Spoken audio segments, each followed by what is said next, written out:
Bonjour à tous et à toutes. Je rends grâce à Dieu qui permet que ce matin, je partage avec vous sa parole. Mon message de ce matin sera une continuité de, de la série que j'ai commencée sur les paraboles de Jésus. Et parlant des paraboles de Jésus, j'ai abordé le royaume des cieux. Et dans la parabole du royaume des cieux, j'ai continué à aller un peu plus en profondeur sur la question du royaume des cieux.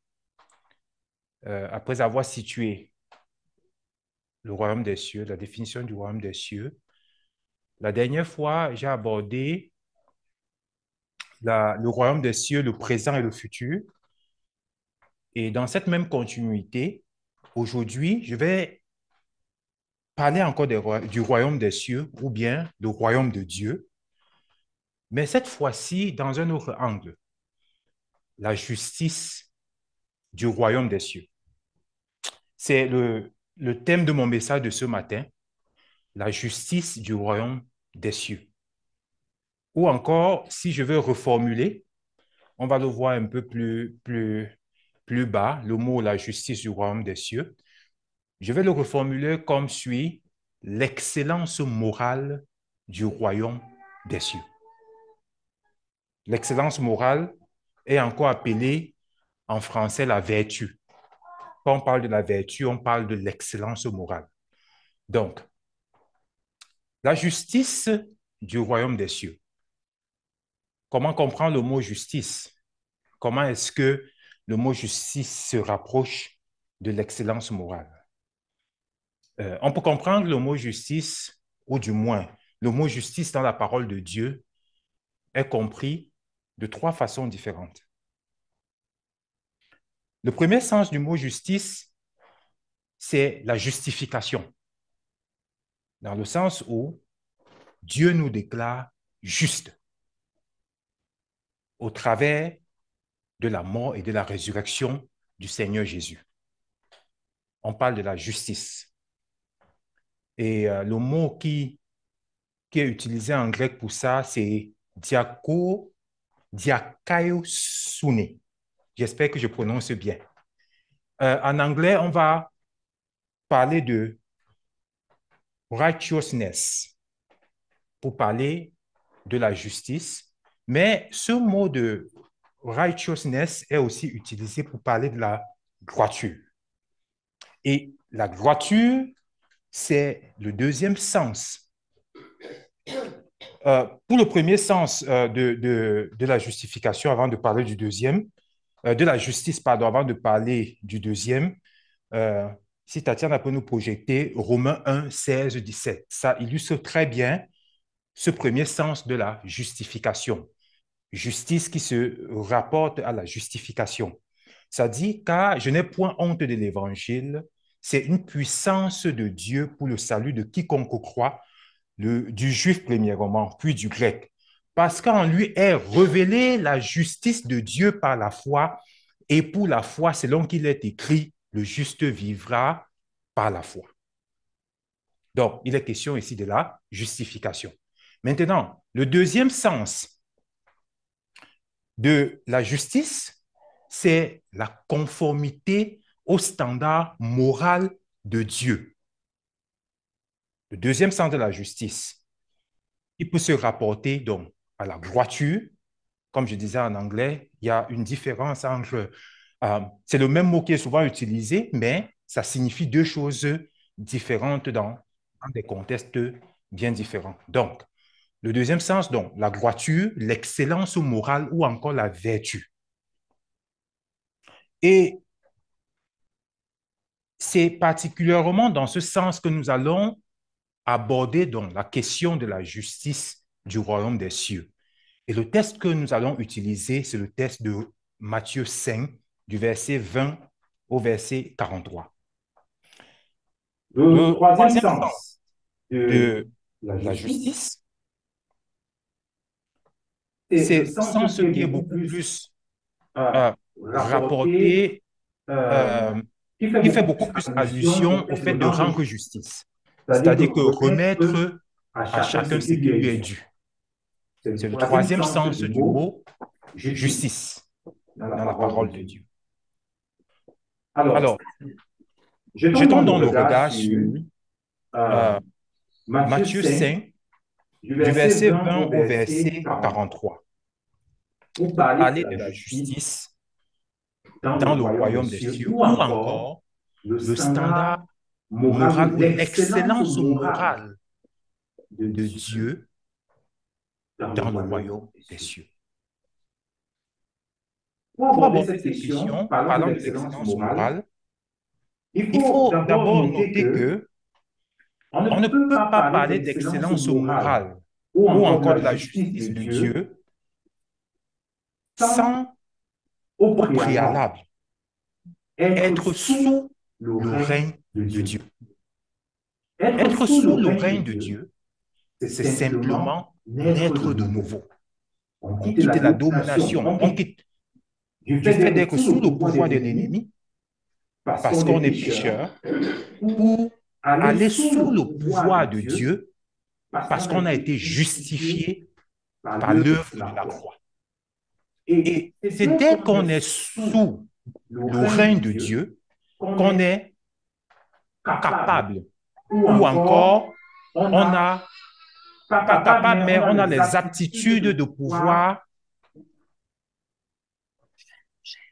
comprendre comprendre même l'excellence l'excellence ou ou encore encore l'excellence l'excellence morale morale du du royaume royaume de de Dieu. Dieu. Donc, Donc, ayant ayant situé situé donc donc ça, ça, lisons lisons Matthieu Matthieu 5, 5 du du verset verset 20 au 20 au verset verset 43. 43. Je Je vais vais une petite minute. minute.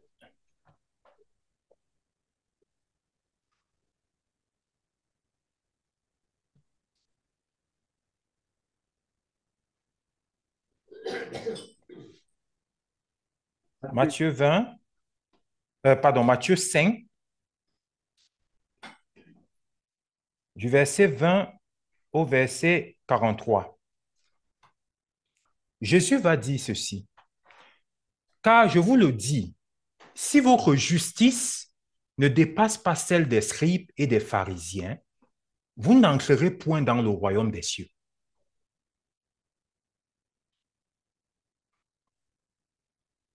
Vous avez entendu qu'il a été dit aux anciens, tu ne tueras point. Celui qui tuera mérite d'être puni par les juges. Mais moi, je vous dis que quiconque se met en colère contre son frère mérite d'être puni par les juges. Que celui qui dira à son frère Raka mérite d'être puni par le Salégrin. Et que celui qui dira insensé mérite d'être puni par le feu de la géhenne. Si donc tu présentes ton offrande à l'autel et que là tu te souviens que ton frère a quelque chose contre toi, laisse là ton offrande devant l'autel et va d'abord te réconcilier avec ton frère, puis viens présenter ton offrande. Accorde-toi promptement avec ton adversaire pendant que tu es en chemin, pendant que tu es en chemin avec lui, de peur qu'il ne te livre au juge et que le juge ne te livre à l'officier de justice et que tu ne sois mis en prison. Je te le dis en vérité, tu ne sortiras pas de là que tu n'aies payé le dernier talent. Vous avez appris qu'il a été dit, tu ne commettras point d'adultère. Mais moi, je vous dis que quiconque regarde une femme pour la convoiter a déjà commis un adultère avec elle dans son cœur. Si ton œil droit est pour toi une occasion de chute, arrache-le et jette-le loin de toi. Car il est avantageux pour toi qu'un seul de tes membres périsse et que ton corps entier ne soit pas jeté dans la géhenne. Il a été dit que celui qui repudie sa femme lui donne une lettre de divorce. Mais moi, je vous dis que celui qui repudie sa femme, sauf pour cause d'infidélité, l'expose à devenir adultère, et que celui qui épouse une femme repudié commet un adultère. Vous avez encore appris qu'il a été dit aux anciens, tu ne parjureras point, mais tu t'acquitteras envers le Seigneur de ce que tu as déclaré par serment. Mais moi, je vous dis de ne jurer aucunement, ni par le ciel, parce que c'est le trône de Dieu, ni par la terre, parce que c'est son marchepied, ni par Jérusalem, parce que c'est la ville du grand roi. Ne jurez pas non plus par la tête, car tu ne peux rendre blanc ou noir un seul cheveu.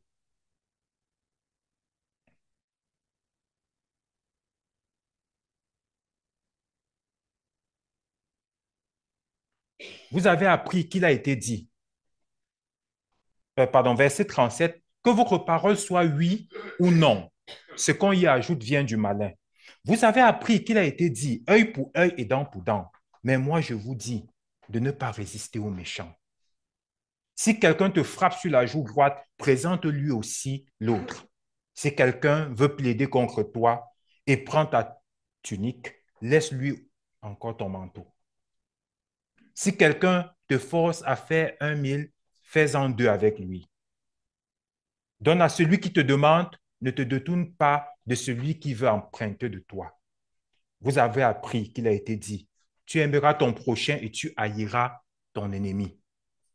Mais moi, je vous dis, aimez vos ennemis, bénissez ceux qui vous maudissent, faites du bien à ceux qui vous haïssent et priez pour ceux qui vous maltraitent et qui vous persécutent, afin que vous soyez fils de votre Père qui est dans les cieux, car il fait lever son soleil sur les méchants et sur les bons, et il fait pleuvoir sur les justes et sur les injustes.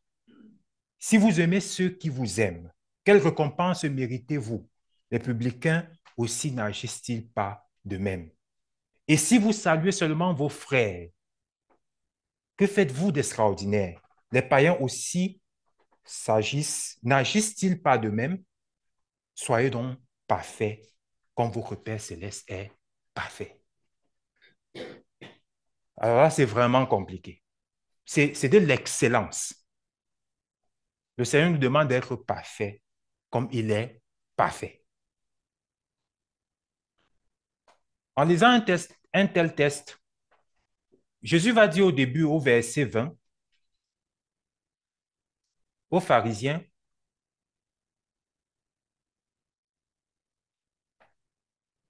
il va dire que si votre justice, à la foule, pardon, il va dire si votre justice ne dépasse pas la justice des scribes et des pharisiens, vous n'entrerez pas dans le royaume des cieux. Alors, quand on lit le standard moral de Dieu que Jésus présente, la justice du royaume des cieux, on se pose la question, qui peut donc entrer dans le royaume des cieux? Parce que le niveau est quand même élevé. Mais gloire à Dieu, comme je disais au début de mes propos, on va sur la base que on a été justifié par l'œuvre de la croix. Le Seigneur a mis en nous son esprit qui nous donne la capacité et qui nous aide chaque jour à être capable de vivre comme Dieu veut, à être capable de tendre vers cette excellence du royaume des cieux. Alors, et si on se dit citoyen du royaume des cieux, c'est à tout ce que Jésus a décrit comme standard que nous devons nous appliquer à vivre. Sinon, nous ne sommes pas vraiment des citoyens du royaume des cieux. On va donc aborder la question progressivement, parce qu'on va aller verset après verset pour essayer de comprendre la substance et la vérité qui est contenue dans ces versets-là.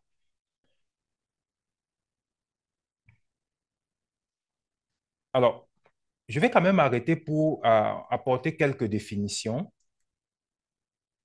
Si on parle de morale, on parle d'ensemble des règles, obligations ou interdictions qu'on doit respecter. Mais on se rend compte que dans notre société actuelle,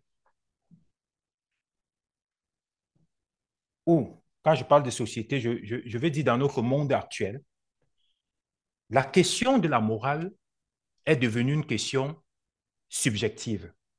C'est-à-dire que la question de la morale varie en fonction de la volonté de l'homme.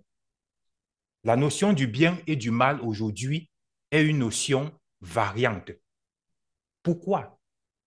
Simplement parce que l'homme, par ses philosophies et ses idéologies qui gouvernent la société, a décidé de mettre de côté tout concept de Dieu. Alors, si on met de côté tout concept de Dieu, ça veut dire que la question du mal et du bien est définie par nous-mêmes. Si la question du bien et du mal est définie par nous-mêmes, il y a un problème. Il n'y a pas d'autorité. Quelle est l'autorité capable de pouvoir décider que ceci est bien ou ceci est mal? Et cette question du bien et du mal, qui est devenue une question subjective, puise sa source depuis la Genèse, lors de la séduction de Satan, quand Satan a séduit l'homme et la femme dans le jardin d'Éden. Il dit ceci dans Genèse 3, verset 5. Mais Dieu sait que le jour où vous en mangerez, vos yeux s'ouvriront et vous serez comme les dieux, connaissant le bien et le mal. Satan donne l'illusion à l'homme que désormais tu seras capable toi-même de définir ce qui est bien et ce qui est mal. Mais le problème, c'est que si l'homme décide de ce qui est bien et de ce qui est mal, qui peut dire à l'autre que tu fais mal? Parce que nous sommes tous, en tant qu'hommes, nous sommes tous égaux. Qui va dire que ceci est bien ou ceci est véritablement mal? Et c'est pourquoi nous voyons tous ensemble aujourd'hui dans la société tout ce cafouillage. La notion du bien et du mal ne peut être définie de façon claire si et seulement si il y a une autorité suprême qui est garant de pouvoir fixer les règles de ce qui est bien et de ce qui est mal. Et cette autorité suprême, c'est le Créateur du ciel et de la terre, qui est notre Seigneur. Donc, étant donc les citoyens du royaume, on doit vivre selon les règles fixées par Dieu. Et ces règles fixées par Dieu, c'est pourquoi Dieu va dire ceci. Parce que le Seigneur ne regarde pas, quand le Seigneur parle de la loi, il révèle la loi au peuple d'Israël qui nous est parvenu aujourd'hui. Il ne s'arrête pas simplement à la lettre de la loi. Quand on lit le test qu'on a lu ce matin et qu'on va voir au fur et à mesure, on va se rendre compte de quelque chose d'important. Et c'est ça que Jésus va dire au verset 20. C'est ça que Jésus va chercher à illustrer quand il fait la comparaison au verset 20.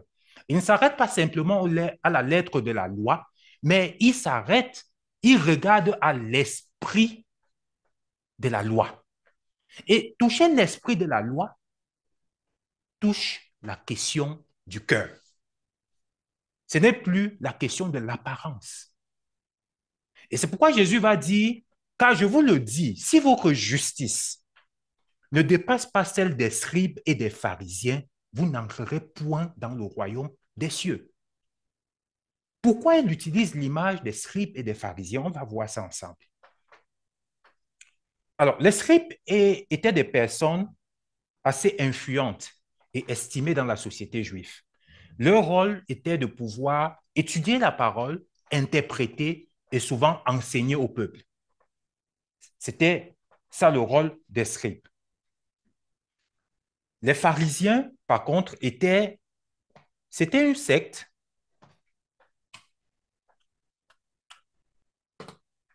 Les pharisiens, c'était une secte juive qui s'est formée pour contrer l'acceptation de certains juifs des coutumes grecques. Le principe de la secte des pharisiens était de pouvoir obéir à la loi mosaïque, de ne pas se lier à la loi de Moïse, de ne pas se lier à l'influence de la culture et de la coutume grecque. Ça veut dire que c'était des personnes qui suivaient à la lettre, en tout cas, de façon apparente au peuple, à la lettre, la loi de Moïse. Cette loi que Jésus a approuvée. Jésus dit, je ne suis pas venu abolir la loi, mais je suis venu l'accomplir. Mais Jésus va dire, si votre justice, ça veut dire que si l'obéissance à la loi de Dieu est comme pour les scribes et les pharisiens, est comme les scribes et les pharisiens, vous n'entrerez pas dans le royaume des cieux. Pourquoi?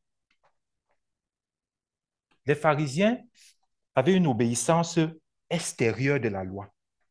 Et on peut se mirer aussi nous-mêmes au travers de ce texte que je vais lire qui illustre qui illustre l'obéissance des pharisiens. Matthieu 23, versets 25 à 28. Malheur à vous, spécialistes de la loi et pharisiens hypocrites. Vous nettoyez soigneusement l'extérieur de vos coupes et de vos assiettes, mais vous les remplissez de produits de vos vols et de ce que, et de ce que vos désirs incontrôlés convoitent. Extérieurement, ce sont des personnes qui donnent l'apparence de craindre Dieu, de respecter la loi à la lettre. Mais il y a un problème sur l'esprit de la loi. Pharisiens aveugles, commence donc par purifier l'intérieur de la coupe et de l'assiette, alors l'extérieur lui-même sera pur. Si l'intérieur est purifié, l'extérieur sera le reflet de l'intérieur. Malheur à vous, spécialistes de la loi et pharisiens hypocrites. Vous êtes comme ces tombeaux crépis de blanc qui sont beaux dehors, mais à l'intérieur, il n'y a qu'ossements de cadavres et pourriture. Vous de même, à l'extérieur, vous avez l'air de juste aux yeux des hommes, mais à l'intérieur, il n'y a qu'hypocrisie et désobéissance à Dieu. Si votre justice ne surpasse pas celle des scribes et des pharisiens, vous n'entrerez pas dans le royaume des cieux. Luc 16, 14, 15. Les pharisiens qui étaient avares écoutaient aussi tout cela et ils se moquaient de lui. Jésus leur dit, vous cherchez à paraître juste devant les hommes, mais Dieu connaît vos cœurs. Car ce qui est élevé parmi les hommes est une abomination devant Dieu. Les pharisiens appliquaient la loi partiellement.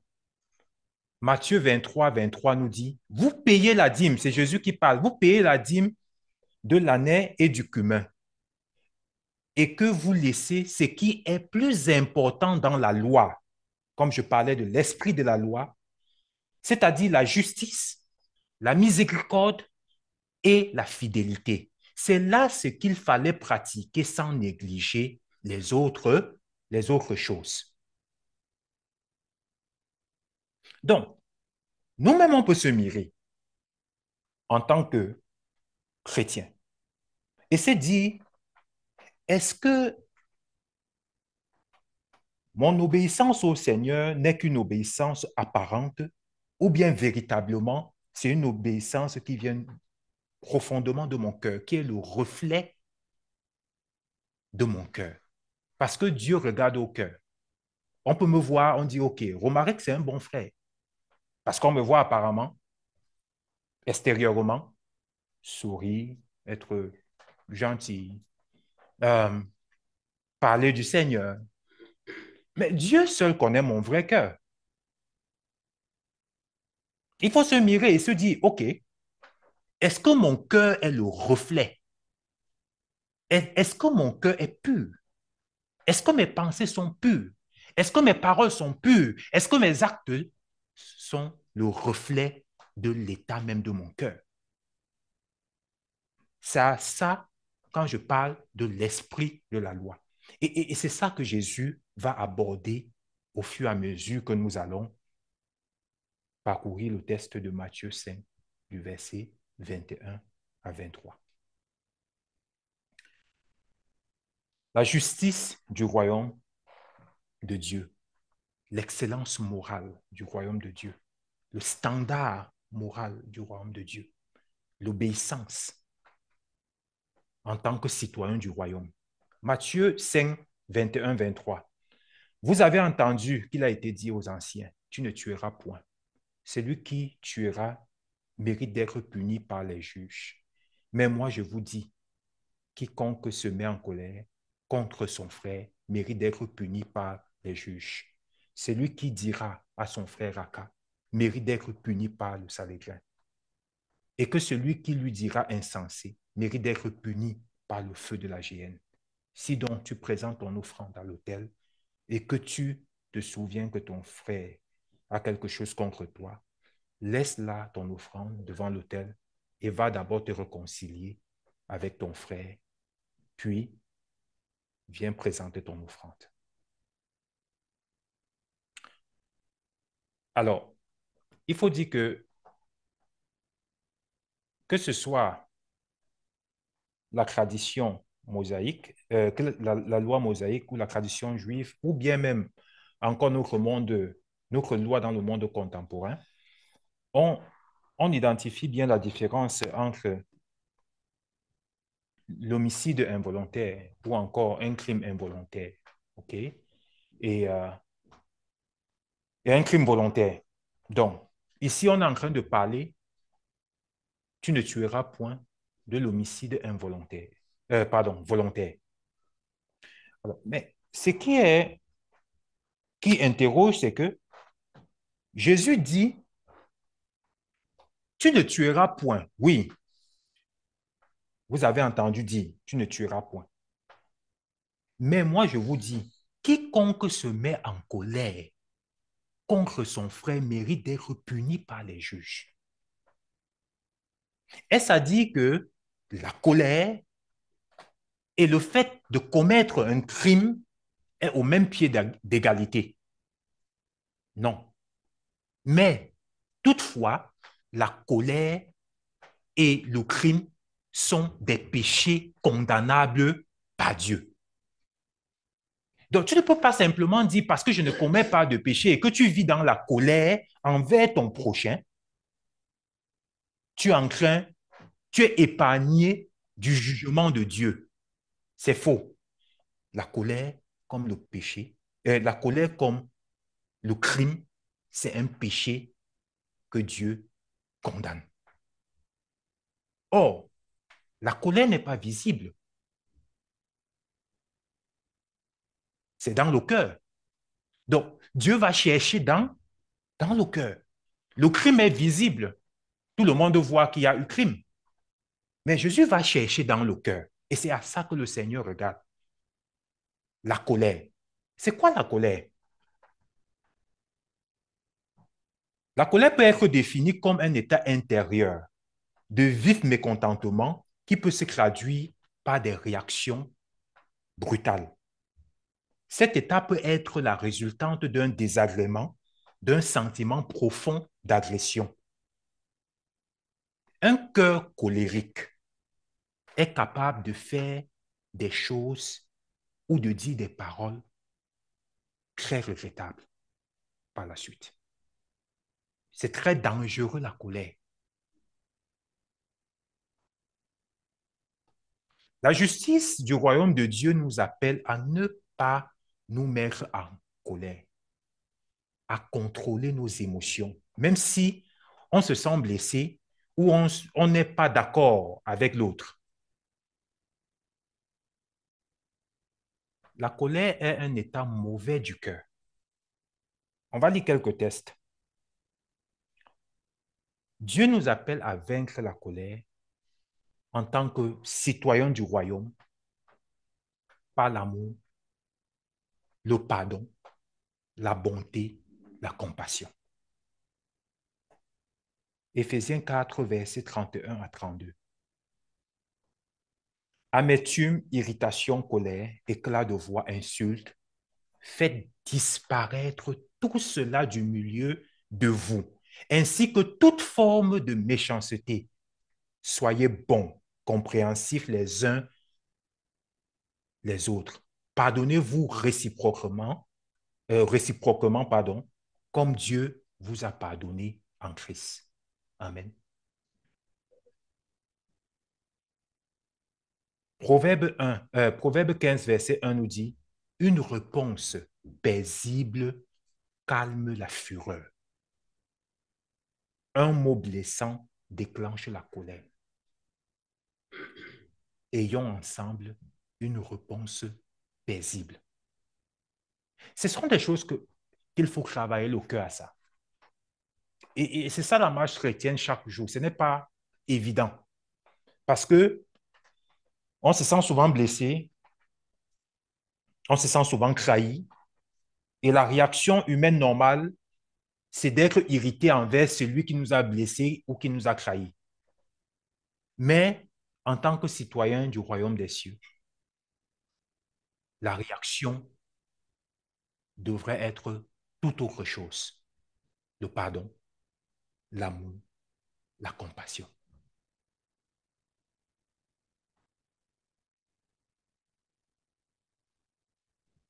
Éphésiens 4, verset 15.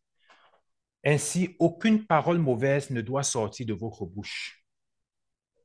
Mais s'il en est besoin, que ce soit une parole bonne, pardon, et constructive, profitable à ceux qui vous écoutent.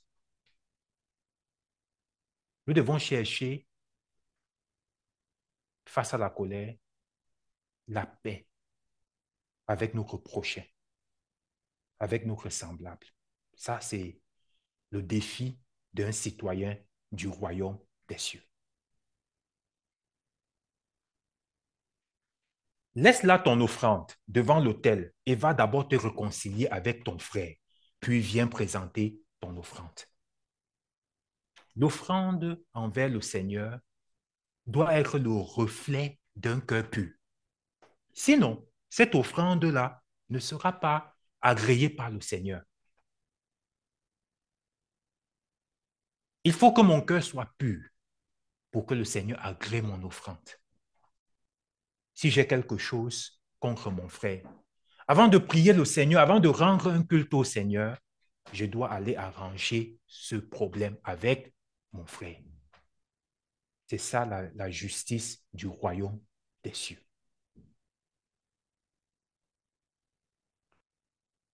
Matthieu 5, 27 à 30. Vous avez appris qu'il a été dit, tu ne commettras point d'adultère. Mais moi, je vous dis que quiconque regarde une femme pour la convoiter a déjà commis un adultère avec elle dans son cœur. C'est encore l'esprit de la loi. Le cœur. Combien ont déjà regardé des femmes pour convoiter ou bien des hommes pour convoiter? Pourtant, apparemment, ils sont à la maison avec leurs femmes, souriants. Personne ne voit l'intérieur du cœur. Mais Jésus dit, si tu convoites simplement la femme de d'autrui, tu as déjà commis l'adultère dans ton cœur.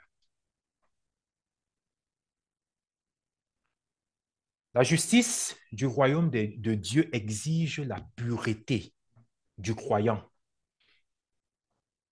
et une pureté dans la relation qu'on a dans le mariage.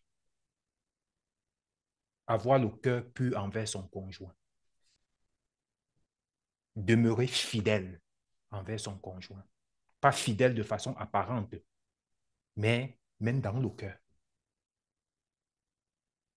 La fidélité visible devrait être le reflet de la fidélité qui vient du cœur.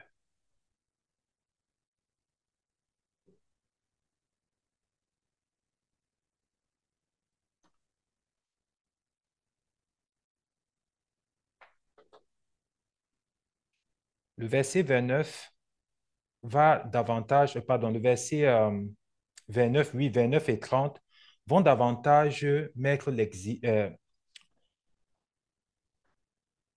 en avant cette exigence de la pureté du cœur. On va relire ça. Si ton œil droit est pour toi une occasion de chute, arrache-le et jette-le loin de toi, car il est avantageux pour toi qu'un seul de tes membres périsse et que ton corps entier ne soit pas jeté dans la géhenne. Et si ta main droite est pour toi une occasion de chute, coupe-la et jette-la loin de toi, car il est avantageux pour toi qu'un seul de tes membres périsse et que ton corps entier n'aille pas dans la géhenne.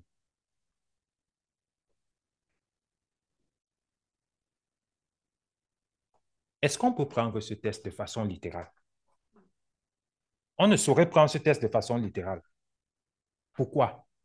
Parce que même si j'enlève mon œil, ça reste que le péché commence dans le cœur. Même si je coupe mon bras, ça reste que le péché commence dans... Je pense que ce test veut tout simplement dire de faire tout son possible pour fuir le péché.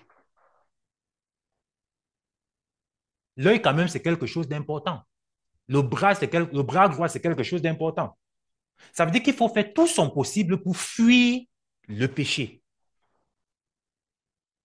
pour rechercher à avoir toujours le cœur pur.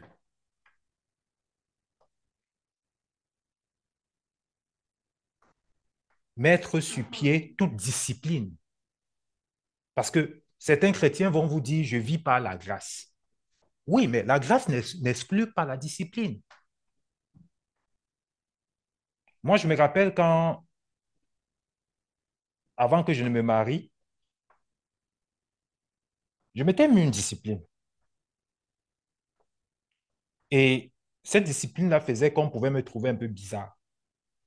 Ma discipline était, j'évitais de me retrouver dans un endroit clos, 2 à 2, avec une sœur. C'était ma discipline. J'évitais de pouvoir faire une bise à une sœur. Jusqu'à ce que ça ait été très difficile. C'était devenu une nature, que c'est devenu difficile pour moi quand je rencontre Tatiana et que je m'en vais dans sa famille. Je me rends compte que les salutations dans sa famille, que ce soit sa maman, quand elle salue, elle te fait la bise là. Pour moi, c'était difficile. Il a fallu que je me réadapte à ça parce que je m'étais mis une certaine discipline pour fuir le péché. Aussi simple que ça. Ce n'était pas du légalisme, non. C'est que je ne voulais pas un contact avec le sexe opposé qui peut me pousser à pécher contre Dieu. Je m'étais mis cette discipline-là. Donc, il faut se mettre des disciplines quand on connaît, ou du moins, si on se rend compte qu'on a une faiblesse quelque part, de ne pas jouer avec le feu. Non, ça ne marche pas. Ça va nous brûler. Matthieu 5, 31, 32. Il a été dit que celui qui repudie sa femme lui donne une lettre de divorce. Verset 32, mais moi je vous dis que celui qui repudie sa femme, sauf pour cause d'infidélité, l'expose à devenir adultère. Et que celui qui épouse une femme repudiée commet un adultère.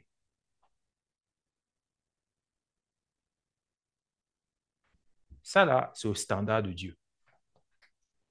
Mais ce n'est pas le standard dans notre société. Pour un rien, on divorce. On se lève le matin, la tête de l'autre ne nous plaît plus, on divorce.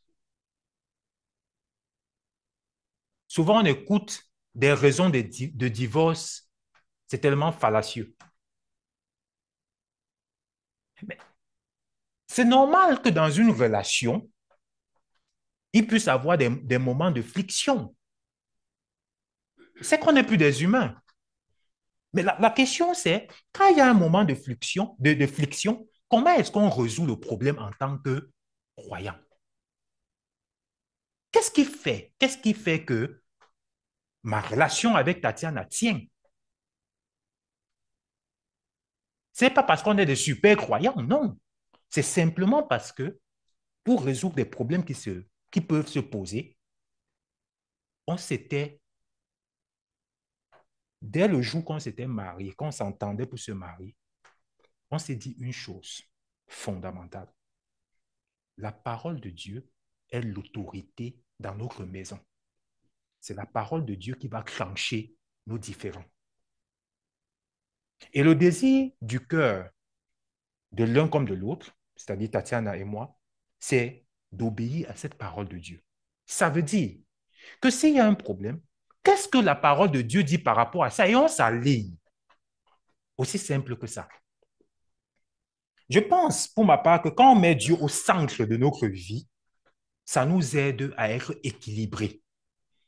Oui, les malentendus, il y en aura. Dans un couple, il y a des malentendus. Mais le problème, pourquoi il y a beaucoup de divorces aujourd'hui dans le monde? C'est parce qu'on a exclu Dieu. C'est parce qu'on a exclu l'autorité suprême qui définit les règles du jeu.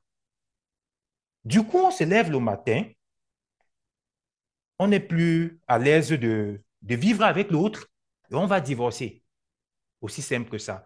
Mais en tant que croyants, nous devons intégrer que le divorce n'est pas une option pour Dieu. Matthieu 19, 8.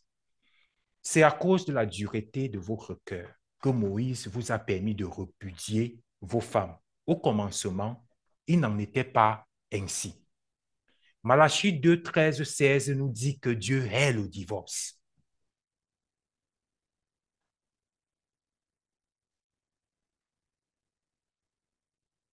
C'est un peu long, je vais pas lire. Mais vous pouvez lire et vous allez voir, c'est dit clairement. Matthieu 5, 33 à 37. Vous avez encore appris que l'on disait à nos ancêtres, tu ne manqueras pas à tes promesses. Ce que tu as promis avec serment devant le Seigneur, tu l'accompliras. Eh bien, moi, je vous demande de ne pas faire de serment du tout. Ne dites pas, je le jure par le ciel. Par le ciel, c'est le trône de Dieu, ou je prends la terre à témoin, car elle est l'escabeau où Dieu pose ses pieds. Je le jure par Jérusalem, car elle est la cité du roi suprême. Ne dites pas davantage, je le jure sur ma tête, car vous n'êtes même pas capable d'y faire pousser un seul cheveu blanc ou noir à volonté. Dites simplement oui. Si c'est oui, non, si c'est non. Tous ces serments qu'on y ajoute viennent du diable. En fait, quand on jure, ou quand serment encore veut dire jurer, hein, c'est une façon de rendre crédible ce qu'on est en train de dire. Parce qu'en jurant, ça va faire croire à l'autre que ce qu'on dit est la vérité. Et généralement, on jure par quelqu'un qui est supérieur à nous. Les gens vont dire au nom de Dieu, pour dire je jure au nom de Dieu. Ça veut dire que si je suis en train de mentir, Dieu me voit. Donc, du coup, ça donne une certaine crédibilité à celui qui est en train de m'écouter. On va voir dans l'Ancien Testament quand même que euh, plusieurs serviteurs de Dieu ont juré au nom de Dieu ou ont fait jurer au nom de Dieu. Quand Abraham envoie son serviteur, par exemple, aller chercher la femme de son fils Isaac, il demande à son serviteur de jurer, okay, de faire un serment. Et on va voir que Dieu lui-même a juré. Mais sauf que Dieu a juré par lui-même. Parce qu'il n'y a personne supérieur à lui. Hébreu 6 nous dit, verset 13, lorsque Dieu fit la promesse à Abraham, ne pouvant jurer par un plus grand que lui, il jurera par lui-même. Mais la différence avec Dieu, ce n'est pas, Dieu ne jure pas pour pouvoir rendre crédible ce qu'il est en train de dire, non. Dieu jure simplement pour marquer l'importance ou l'urgence de ses promesses.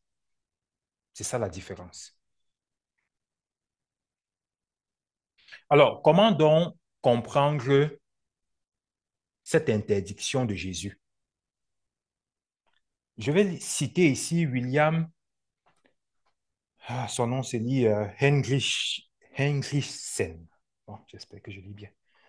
Il va dire ceci. Ce que nous avons ici dans Matthieu 5, 33, 37, c'est la condamnation du serment désinvolte, profane, inutile et souvent hypocrite qu'on utilise pour impressionner ou pour pigmenter la conversation quotidienne. Pour contrer ce mal, Jésus recommande la simple vérité en pensée, en parole et en action. Et je suis d'accord avec lui.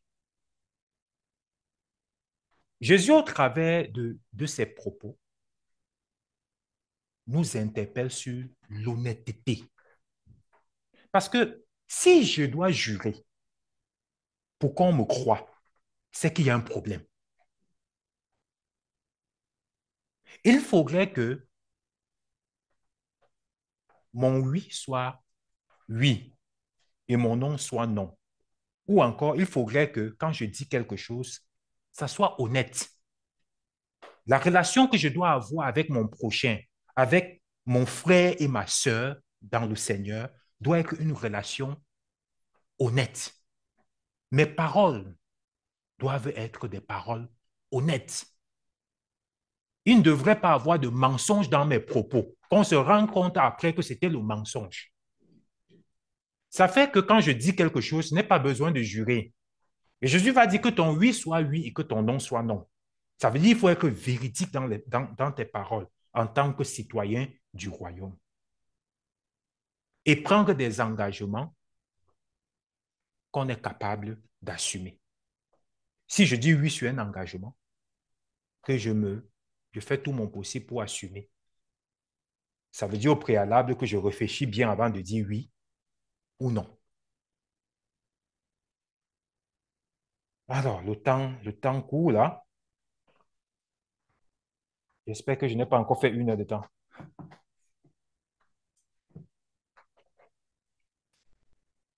Est-ce que je vais finir?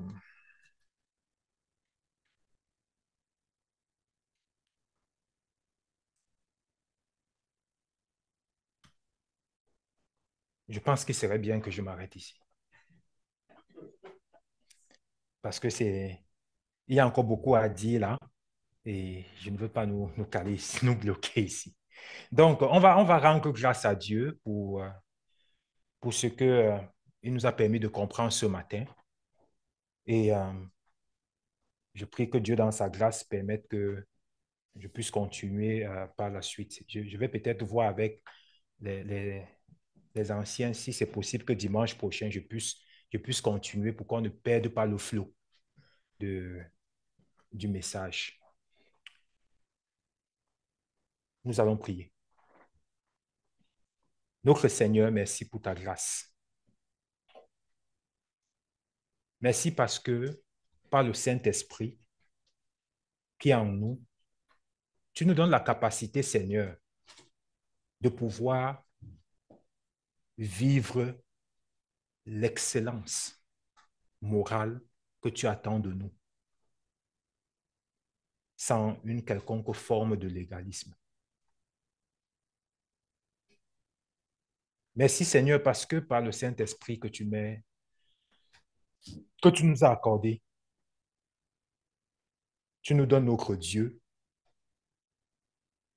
que nos actes soient le reflet d'un cœur pur. Et nous te prions, Seigneur, aide-nous à rechercher la pureté dans nos cœurs, nos pensées, nos paroles, nos actes. Je te prie, Seigneur, que ceux qui vont écouter même ce message sur Internet, que dans ta grâce, ça puisse leur parler. En tant que citoyens du royaume des cieux, nous devons, comme ta parole le dit, être saints, car tu es saint. Rechercher chaque jour de notre existence à tendre vers la sainteté, car tu es un Dieu saint. Afin d'être véritablement des fils dignes du royaume des cieux. Aide-nous, Seigneur, nous te prions. Au nom de Jésus. Amen.